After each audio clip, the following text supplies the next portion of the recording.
കോൺഗ്രസിനെ വെട്ടിലാക്കി സൽമാൻ ഖുർഷിദിന്റെ പരാമർശം. ജമ്മു കാശ്മീരിന് പ്രത്യേക അധികാരം നൽകുന്ന ആർട്ടിക്കിൾ 370 പിൻവലിച്ച കേന്ദ്ര സർക്കാർ നടപടിയെ അനുകൂലിച്ച ഖുർഷിദിന്റെ പരാമർശമാണ് കോൺഗ്രസിനെ വെട്ടിലാക്കിയിരിക്കുന്നത്. ഇന്ത്യൻ പ്രതിനിധി സംഘത്തിന്റെ ഭാഗമായി ഇന്തോനേഷ്യയിൽ അക്കാദമിക പ്രമുഖരുമായി മറ്റും നടത്തിയ കൂടിക്കാഴ്ചയ്ക്കിടെയായിരുന്നു സൽമാൻ ഖുർഷിദിന്റെ പരാമർശം. കശ്മീരിനെ ഒരുപാട് കാലമായി ഒരു പ്രശ്നം പിടികൂടിയിരുന്നു. ആർട്ടിക്കിൾ 370 കശ്മീർ പൂർണ്ണമായും രാജ്യത്തെ മറ്റു ഭാഗങ്ങളിൽ നിന്നും വ്യത്യസ്തമാണ് എന്നും വിഘടിച്ചു നിൽക്കുകയാണോ എന്നുമുള്ള പ്രതീതി ഉണ്ടാക്കിയിരുന്നു.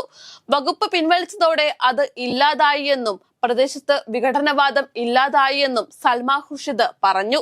വകുപ്പ് റദ്ദാക്കിയതിനു ശേഷം തെരഞ്ഞെടുപ്പിൽ വോട്ട് ചെയ്യുന്നവരുടെ എണ്ണം വർദ്ധിച്ചതും സംസ്ഥാന സർക്കാർ അധികാരമേറ്റതുമടക്കം സൽമാൻ ഖുർഷിദ് ചൂണ്ടിക്കാട്ടി.